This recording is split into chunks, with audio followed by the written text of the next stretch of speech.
So our next session is on the future of retail. So as the name suggests, it's about retail, its relevance that's going to be in the coming years, and of course, what is the future going to be.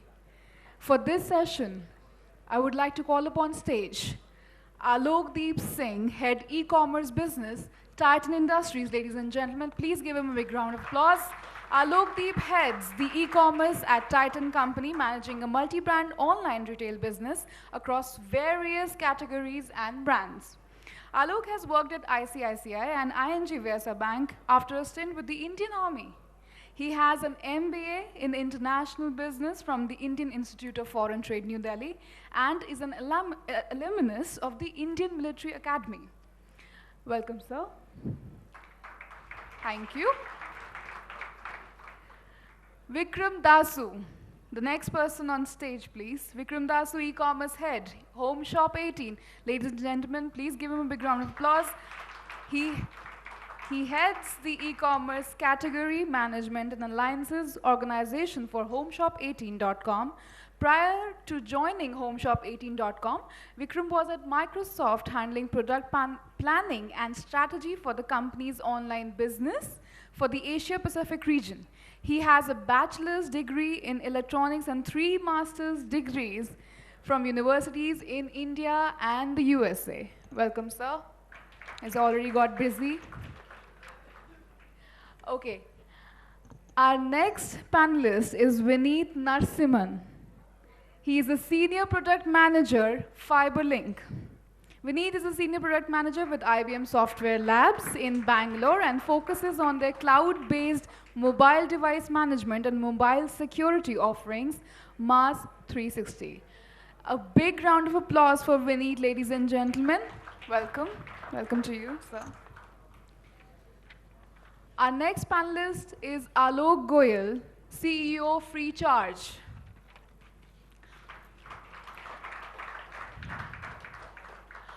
Alok is the CEO of FreeCharge.in.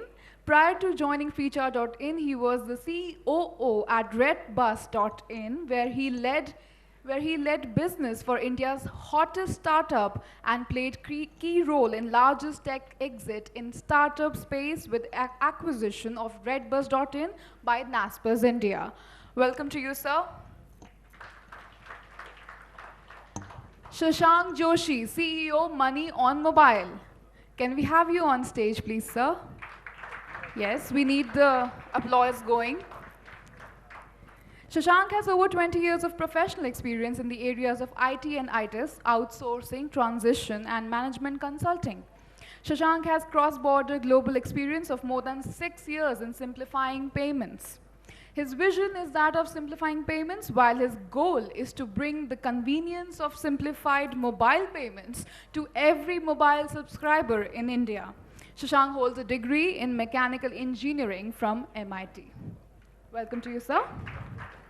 The session is going to be moderated by Baqar Iftikhar Naqvi from Wazir Advisors. Sir, can we have you on stage, please? Can we have a big round of applause, ladies and gentlemen? Nobody is clapping at the back. Yes, please. So you're right in the middle, sir. So brief introduction about him as well. He's a retail professional with over 15 years of experience in retail strategy and operations with over 10 years at Technopak. Baqar currently works with Wazir Advisors, a management consulting firm focused on consumer-facing businesses.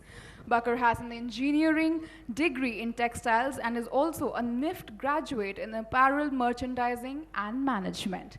Can we have a big round of applause for all the gentlemen as they're about to begin the future of retail? Thank you. Oh, Alok is still there. Okay, Alok, I'm so sorry. I almost forgot you because, you've been around for a while. So we've been, got a little comfortable with you around. So, of course, Alok is going to be in the panel as well. And can we now have the session begun? Yes? Thank you. Over to you, gentlemen. Yes, the mics, please. Thank you.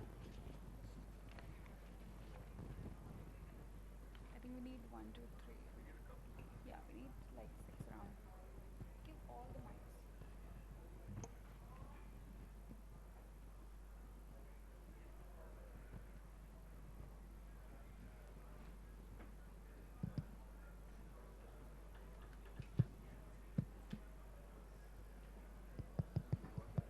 Hello. Good morning, ladies and gentlemen. We have a very knowledgeable panel sitting on the dais here. Uh, People from the product side, people from the services side, payments, technology. So very well-rounded panel, if I may say so. To start with, I will start with Alok.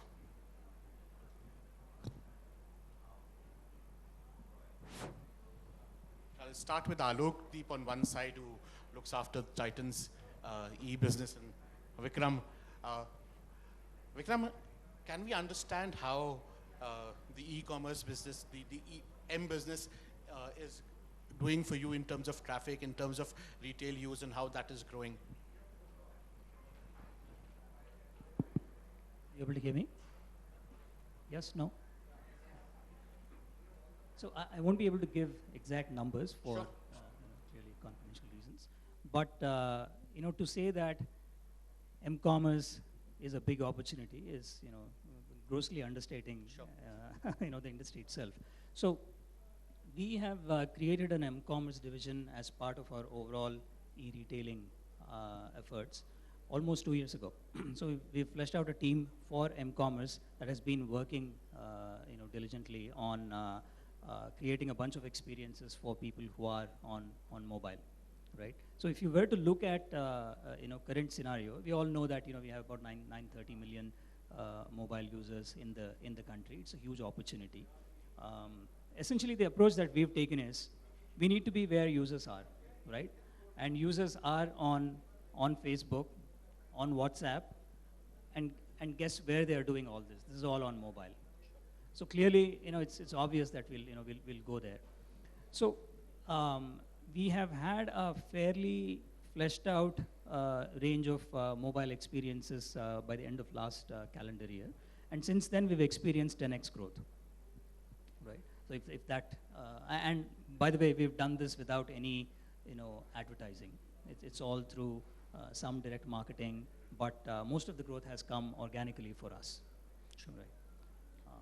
Does that answer your question, or do you want me to elaborate on? Build on it as we go along. Alok, coming to you, Titan being a company which is largely started off as a brick and mortar retailer, went into e-commerce and now m-commerce. So how's the graduation being for you, and where do you think the m-commerce will take you from here on? Yeah, so coincidentally, I've been on the panel for mobile commerce last year with eTailingIndia, and the previous year with the NASCOM initiative on mobile commerce. So if I just go back 2 years to what it is now, 2 years back I was sitting here and talking about mobile banking. Commerce was predominantly a small thing in terms of small recharges happening through the mobile banking app, or a couple of apps, or largely through SMS, USSD. So the last year was people talking about mobile being an experiential medium, as in the customer wants to kind of browse on the mobile as well as check out the products and then go and shop back on the desktop. And this year, there's been a mighty leap. So we actually have so many customers who today not only browse on mobile, but they're actually completing transactions. In our case, now I work for a retail company and previously for a bank. The difference here is that we see mobile as a huge medium. So it's today probably a poor cousin of e-commerce, but I am fairly confident in the next 3 to 5 years, it would be the other way around. So for a company like us, who's predominantly brick and mortar retail, the e-commerce piece which happened last year was a big shift. We're still kind of grappling with how to kind of scale it up. But I think in the parallel, we started work on the mobile piece, which whether it's responsive design or the application, predominantly looking at the traction that it has given us between last year to this year. Significant leap as far as customers looking at products. I would say looking at buying products which are predominantly touch and feel products like jewelry, watches. So I think it's a perfect use case for somebody like us. And for the brick and mortar story, I see this whole thing kind of culminating as what we nowadays use as a buzzword as omni-channel. So for us, I think it's largely about building a conjunction between the web, the mobile, and the brick and mortar. And if that is something which is which works out, I think it's a really formidable piece on the retail space for somebody like us. Alok, moving from you to Alok, who, as a company calls Freecharge as a mobile-first company. I think they're doing more transactions today on the mobile rather than the e-commerce. So how's the experience been with you, and where do you see Freecharge on the mobile going from here?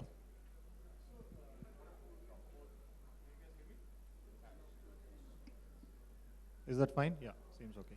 So let me just actually do a 60-second recap of the last 5 years that I've seen in India on the mobile internet space. Way back in 2009, I was taking care of Google's mobile internet charter in India, and the charter was to grow mobile internet. But at that time, the cost of internet was 10 paisa per 10 KB, and there were not many smartphones. So there were hardly about 2.5 million mobile internet users in India at that point of time. Today we are talking about a scenario where there are actually 80 million mobile internet users, and most of them actually use mobile internet as the only way of accessing internet, or at least predominant way of accessing internet on their devices. And the devices have become like 4,000, 5,000 rupee expense smartphone, Android devices. So the way I see is that today there is so much of hunger out there from the consumers in terms of good products on the mobile internet, that moment you launch a good product, there is huge amount of traction that comes out from the consumers. And in our case, particularly, what we saw is that as late as December of 2013, we didn't have a good mobile product, and we used to see like maybe 5% of the transactions happening on mobile at that time. And just in last 5 months, 4.5, 5 months, we are now seeing 60% of our transactions really happening on mobile platforms, be it Android or the mobile internet ecosystem. So what our learning is that there is huge amount of hunger out there from consumers for good quality products, good quality services. It is only a matter of providing these services, and users will come en masse onto your product, and they'll adopt it really well.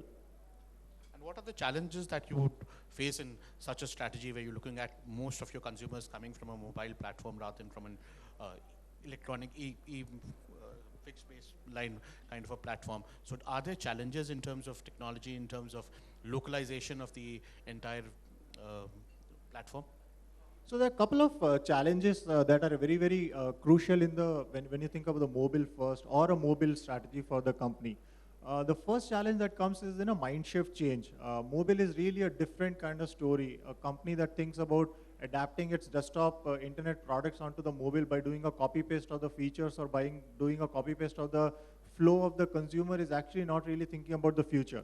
They're just doing a copy paste, and that's where they'll stop.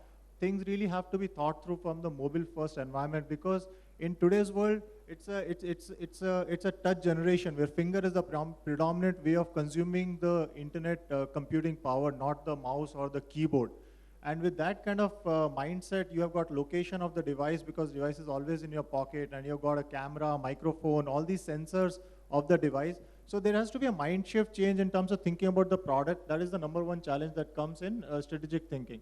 The second challenge that we face is, how do we overcome a lot of fragmentation which is out there? So if you're building a product, you've got Android, which has got a different kind of variants and flavors. Then you've got iOS, then you've got Windows phone operating system, which is growing very well in India, thanks to the huge support from Nokia. And then you've got all the Opera and the rest of the mobile internet ecosystem. Supporting these 4 platforms is not a simple thing to do at all. It requires a lot of bandwidth, it requires a lot of expertise, a lot of know-how, and for an early stage startup, it is a really difficult thing to do. And the third thing that we face is a lot of challenges in handling the payment systems, because a lot of banks, etc., have not really caught up with this mobile pace, and their payment gateway, their payment pages still don't open on most of the browsers. In fact, we had to shut down many of the banks from the payment options on our product because their site doesn't work. It's better to not show them rather than to show them and let the consumer suffer from the experience. So we sort of face 3 challenges: strategic mind shift, change from desktop thinking to mobile thinking, then fragmentation of mobile operating systems, And then a lot of sort of tactical challenges like payments, etc., in the mobile commerce space. So Vineet, coming to you, you help a lot of companies go on the mobile, and so how do you, what do you think their strategy is? Are they looking at mobile today being an extension of their e-commerce portals, if I may call so, or they're looking at a mobile first strategy or a different strategy? Because typically the user may or may not be the same. I mean, the people who are, I mean, if you look at the web usage, internet usage on the mobile, that the penetration could be very different, and kind of consumers who are using that could be different. So are people looking at, the companies looking at the two mediums in a different kind of a strategic thought process, or they're looking at one as the extension of the other? Hello.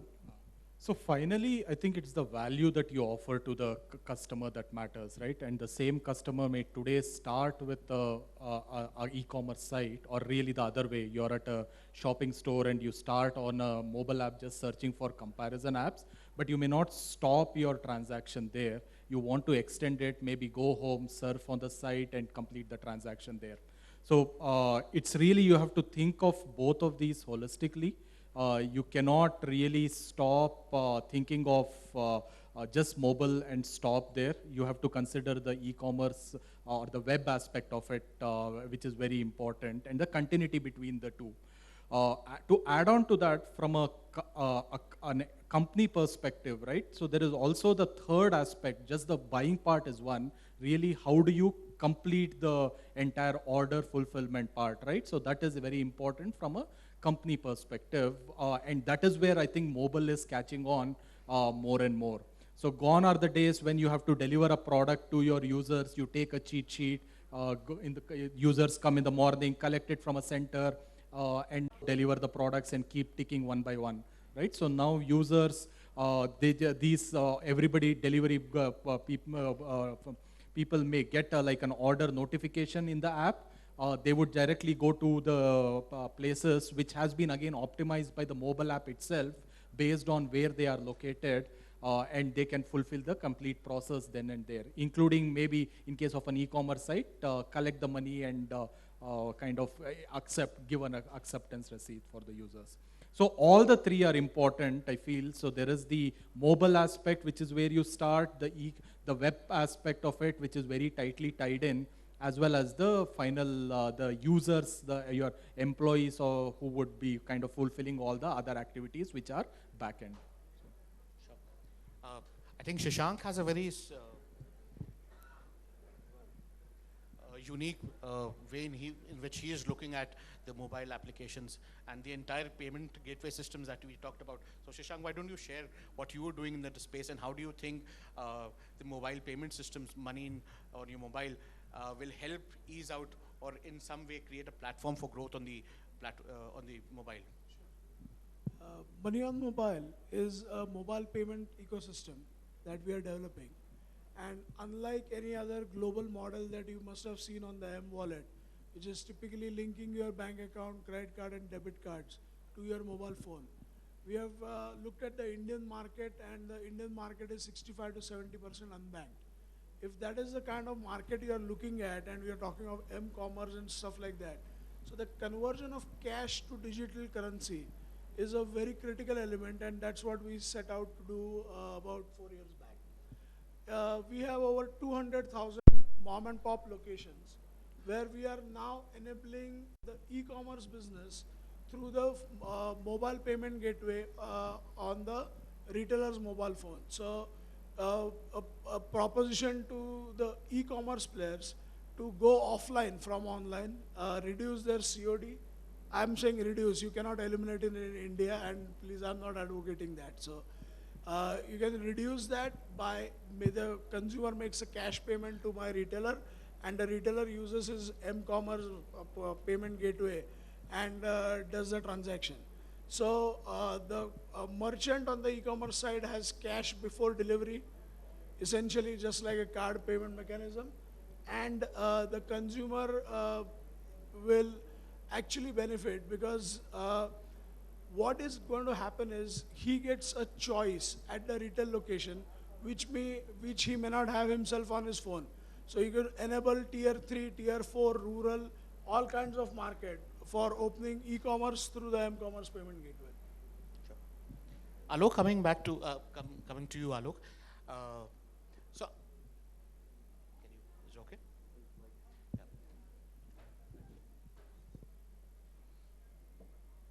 Hello. Yeah. So we were talking before we started the panel about how localization in terms of the content would really be helpful in taking this m-commerce to a next level where people can, the content would be in 13 languages, 15 languages, where people can understand and contextually relevant.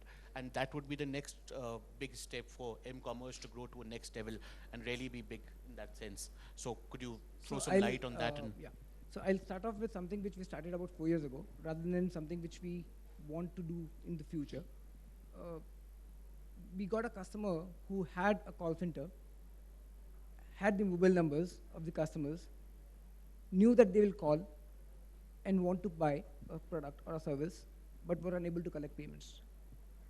That's when we thought of coming up something called a voice-based payments, collecting payments using mobile phone over the voice by simply asking the customer to enter the card details or the bank account details over the phone in a secure way, passing it down to the bank, getting an authorization and making a payment there and then.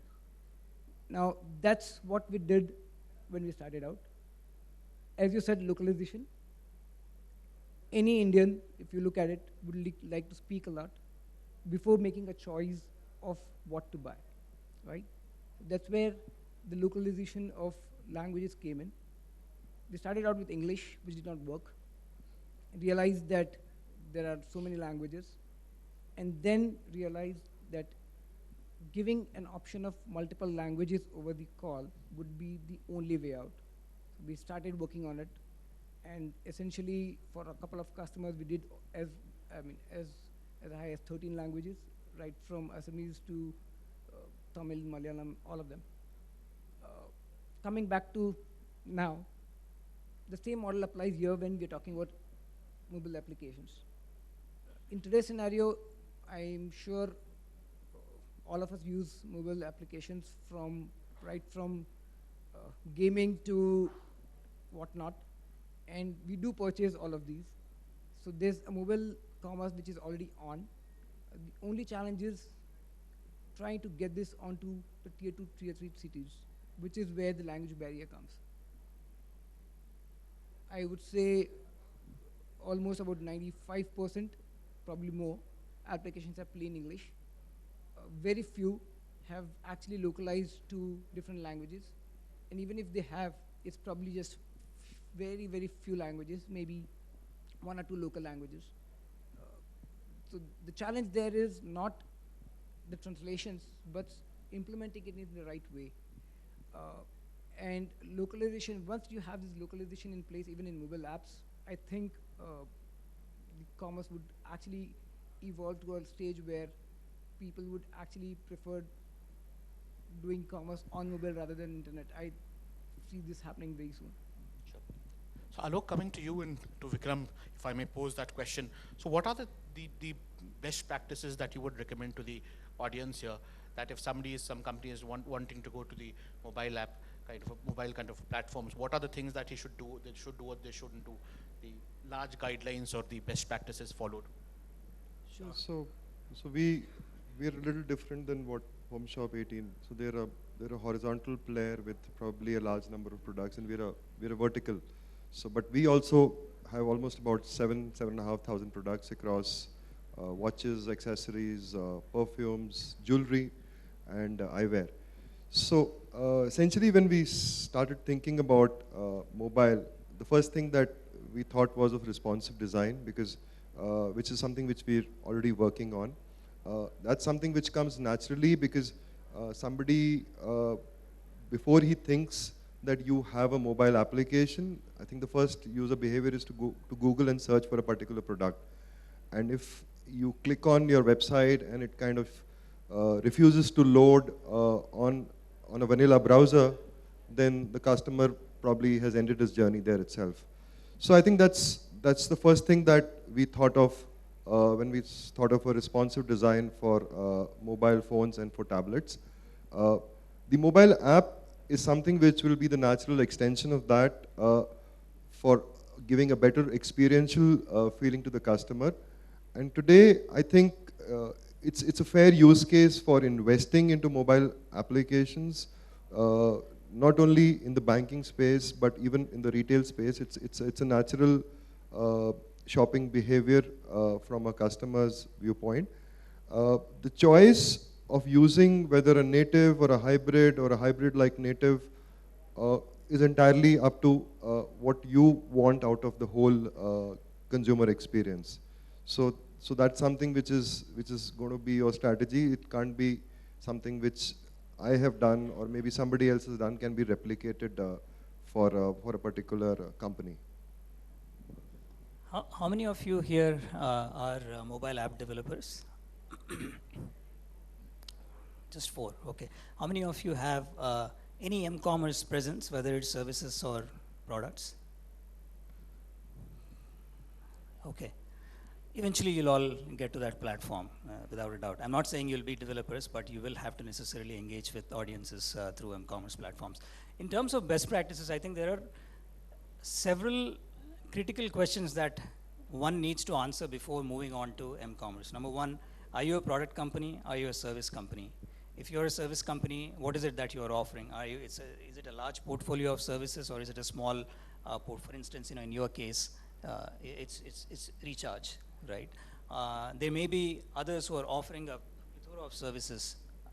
In our case, we are a product company, and we are a horizontal, unlike Alok's company, which is sort of vertical with jewelry and watches. So the challenge that we have is we have 12 million books plus 200,000 SKUs across mobile phones, clothing, household appliances, you name it. So the challenge is, how do we bring all the goodness that we have within our catalog and present it to our audience so that they can engage with us anywhere that they want, right?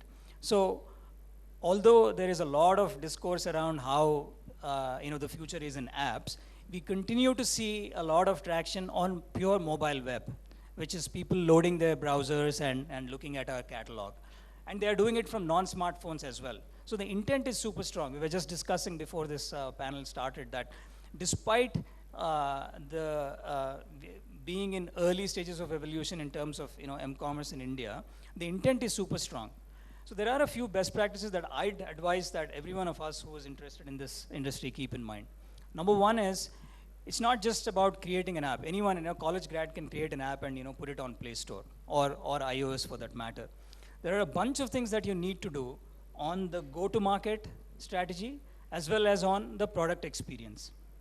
Now, simply saying that, look, hey, the other day I was having chai on MG Road at Chai Point, and they too have an app. There was a Panwala in Hyderabad who had an app.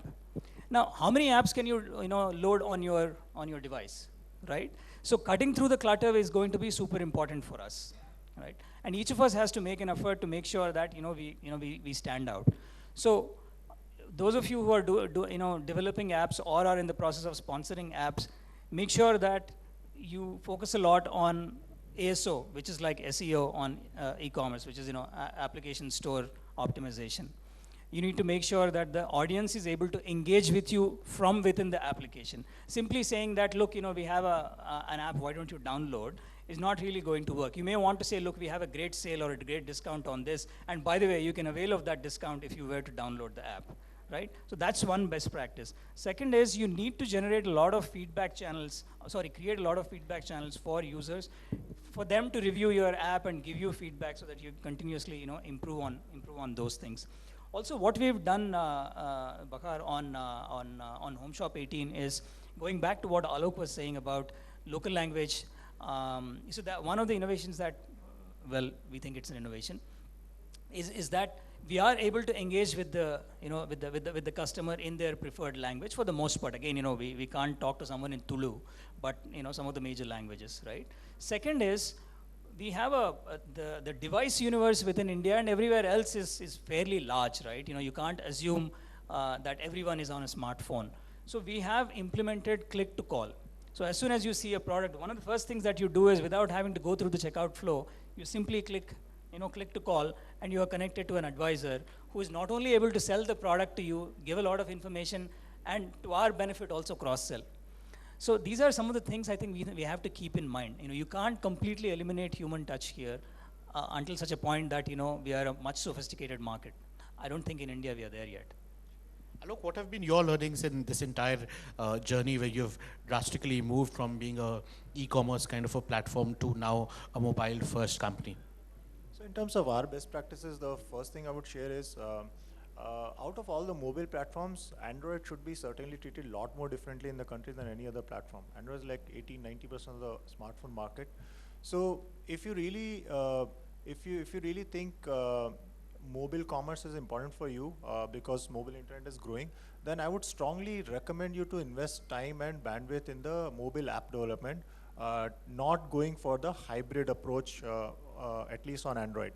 And I'm sharing this from two experiences, one in the case of Redbus and one in the case of Freecharge. We launched hybrid app in both the cases. We were not getting any traction. Consumers were not engaging with the platform. But then soon we launched the native Android app. The experience was so much better than the hybrid app that we started getting a lot of traction. The same story of growth of Android app is happening in Redbus, and the same thing is getting replicated in the Freecharge as well. So Android really needs a specialized treatment among all the different platforms because of the scale, because of the kind of volume it is driving in the country. And native is my recommendation personally. If you think it is important, mobile is important for the business, not going for the hybrid. So just to, Vikram asked me to differentiate between native and hybrid. Hybrid is when you put in your own mobile, own website, and put it in the application and just offer it on the Play Store, which many of the companies do. Native is when you actually think through the complete thing. You really build an offline application itself and you offer it on the App Store platform. And so that was the recommendation. Second thing that that we have noticed is the app world is very, very unforgiving compared to the web world, for two particular reasons. One is, in the web world, if you have made a mistake, you can actually change your website overnight and you have fixed the problem. It goes out immediately to all the customers, 100% of them. But in the case of app, I've seen very, very respected companies pushing in the new app with a testing URL being pushed into the app. And that happened very recently with a very respected company. For 1 week, Apple took to review their fixed application, and for 1 week, they couldn't do anything at all. Their ratings went down like this. So app world is a lot more unforgiving because you can't update things for problems, and customers can rate. Nobody can come and rate your website anywhere in the world, but people have a way to rate your app, and they are not forgiving. And that is one thing which we have really learned the hard way. Vineet, you are really doing a lot of work in that space, and what would be your comments be to what Alok just mentioned? Couple of things, right? On the mobile side, one of the key value propositions of mobile from an e-commerce perspective is the value of location. You know where the user is.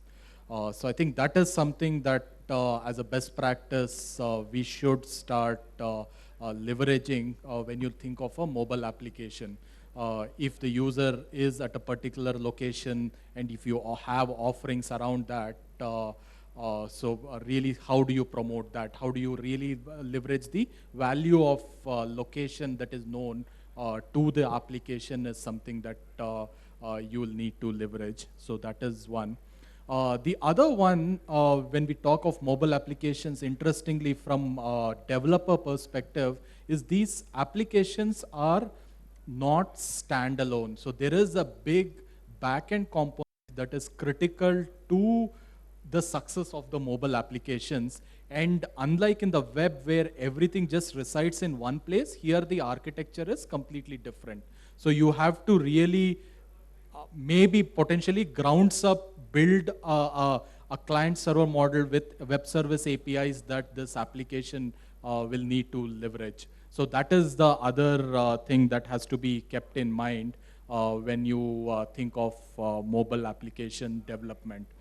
And then the last one is the measurement aspect, which is very critical. I think we had touched upon that earlier. The measurement aspect in a mobile side is slightly different. The aspects are different, and also how do you collect the information, how do you analyze the information, and take appropriate decisions to ensure success of your application is different than in the e-commerce world. So, but it is an equally critical aspect when it comes to mobile applications. And is the consumer really ready for going on the mobile? I mean, there are issues, as I understand, in terms of transaction securities. The payment gateways itself are not as evolved as Alok mentioned. So, Alok, from your perspective, looking at the technology side of it, is technology now looking at some of these solutions and making the customer more comfortable to be making a transaction online? And So if you look at it from what Alok just mentioned, was more from the net banking perspective, where the banks are primarily not too marked for a mobile space perspective. But if you look at it from other perspectives, for example, your wallets, when I say wallet, it's prepaid wallets, your credit debit cards perspective, I think it is very simple in today's scenario and secure as well. If you look at it from India perspective, it is secure, primarily because it is a second factor authenticated transaction. So unless you have actually shared your second factor authentication as well, I don't think there's something which would take away, from a security perspective, a transaction security perspective. From identity security perspective, I think if you look at it from a mobile web perspective, it's as good as your internet.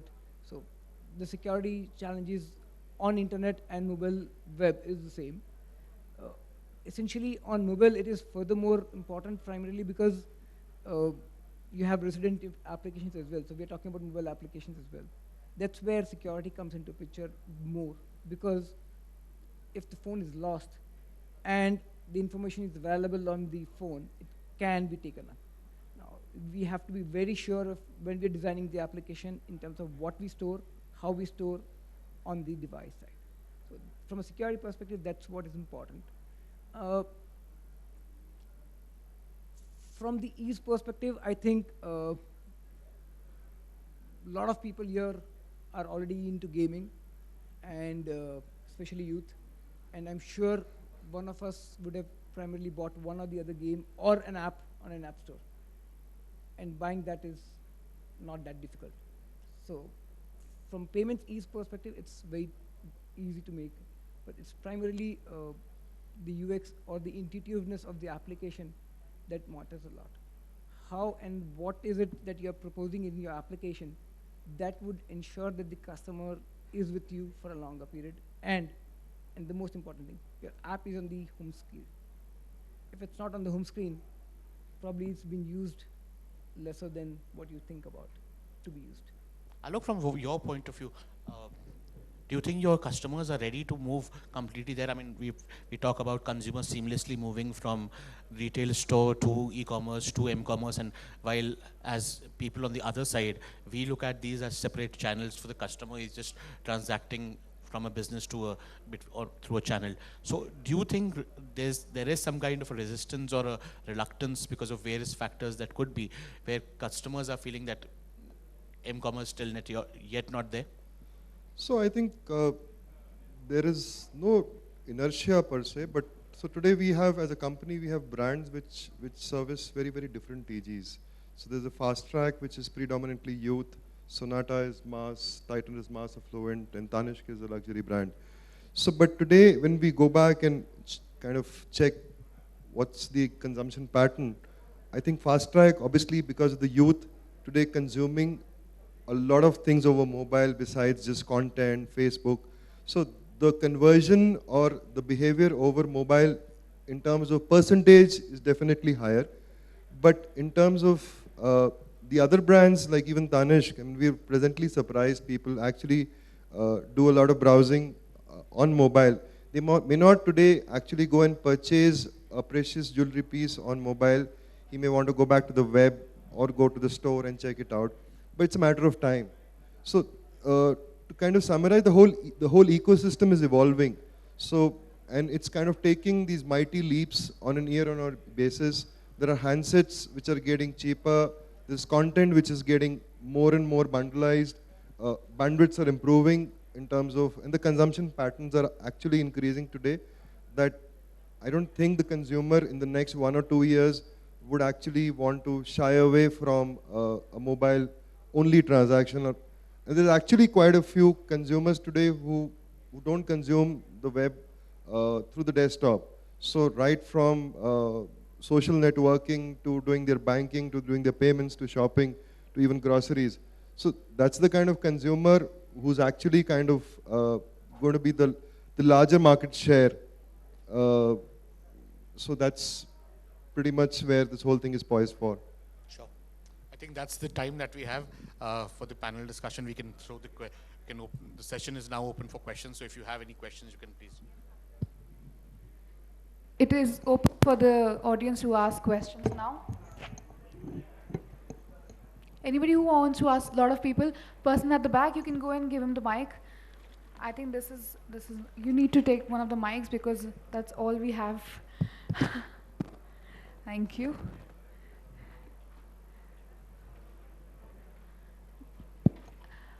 Gentlemen, could you please stand up and make yourself identifiable? Okay, thank you. Hi, Vivek Singhal with Lockville.com, new e-commerce startup here. Quick question about mobile. Lot of discussion, lot of people advising about it. What's the real market uptake on that so far in terms of figures? How much of the revenue in e-commerce is shifting to mobile currently, and how fast? Is that the question to anybody's in specific? No, open to anybody. Okay. Hello. So there are few benchmarks coming along. Most of the e-commerce companies, and Vikram can actually add to this. Most of the e-commerce companies that I've been hearing are doing more like 20% business on mobile. Companies like we are doing like 60% business on mobile. Companies which are selling other kind of soft goods, say movie tickets, etc., in my sense are doing more like 40% type of business on mobile. So these are some of the sort of industry benchmark numbers that I have been able to gather. Okay. I mean, I totally agree. As I said at the beginning of the session here, we ourselves, and we are by no means a small player, you know, we are one of the top 5 e-commerce players in the country. And we ourselves have seen 10x. When I say 10x, I'm purely talking about transactions and sales, not necessarily traffic. Traffic is even higher. So we are clearly seeing traction, and most of that has happened in the last 2 to 3 quarters. So clearly this is more than a trend. It's here to stay. Okay. I think just to kind of add on to what he said, so the percentage mix is not a standard across the whole e-commerce set. So travel obviously leads the pie over here, but retail is catching up. So today, my sense is on the larger horizontal space, almost about 15% transactions should be happening over the mobile. Okay. Anybody else who wants to ask a question? Get the person in the middle. Okay, she already has a mic before you, so we'll give the mic to you in the next moment. Yes, ma'am. I'm Nikita, and You from? Lockville.com. Actually, Okay. I want to ask one question. Which mode of mobile is more preferred? Is it the mobile website or a mobile app?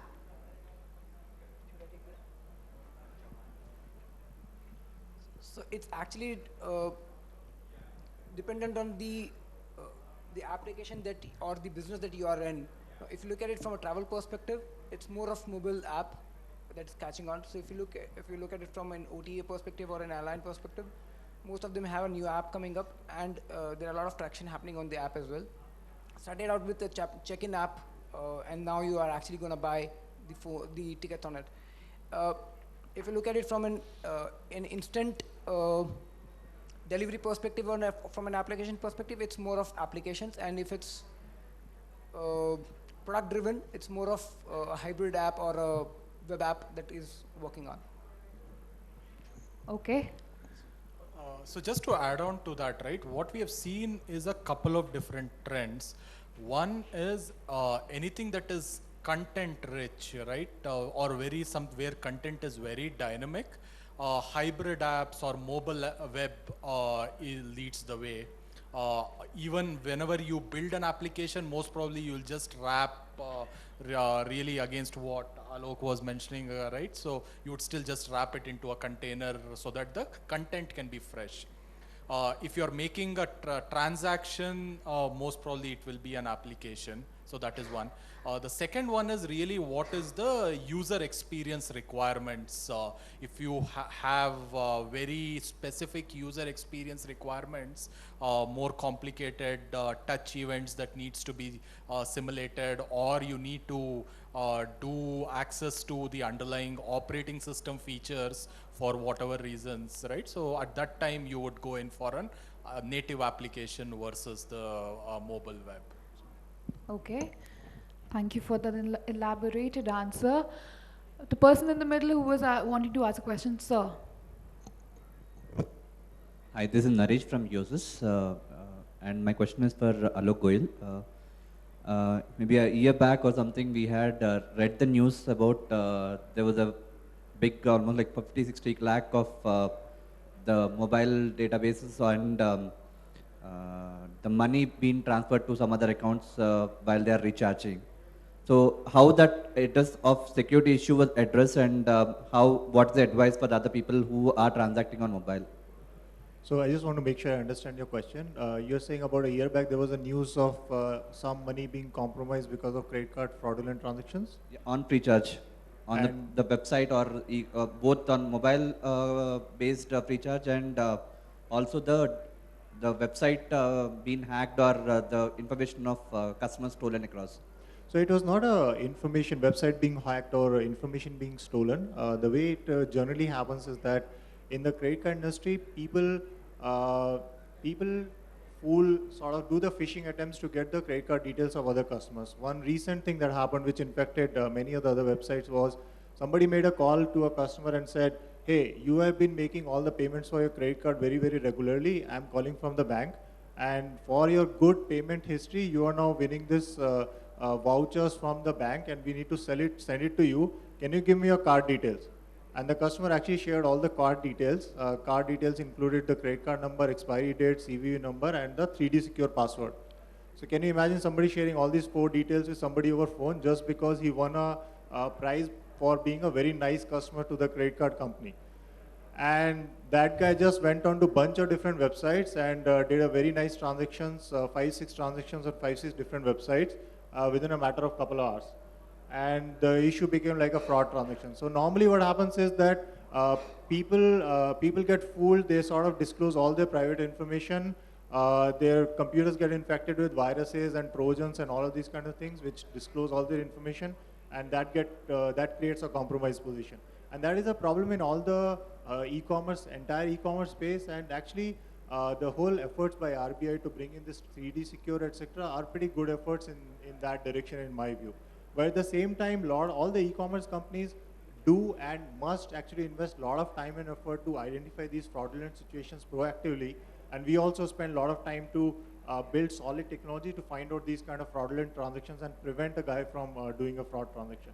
And this is something that every company, payment gateway, e-commerce company, banks have to do constantly and consistently. So they have to be on the guard for the inevitable. Anybody else who wants to ask a question? We can only take one question. Last question, the lady on my right. Hi. You all have talked about payments through banks, but what about carrier billing? How far are we from that? Sorry, can you repeat your question, please? What's the state of carrier billing? What's happening? How far are we from that? Well, because there is no carrier billing in India, that's why businesses like us are surviving. The reason is, see, in the carrier billing model, okay, in India there is a particular thing where there is something which is called as WPC charge, okay, and the carrier has to pay a percentage as a fee to the government on that. So if you are looking at transactions and the carrier is parting with certain percentage to the government because it is part of the telecom revenue, and then you factor that into the payment mechanism, it will not work out because it goes way beyond the allowed discount in the payment industry.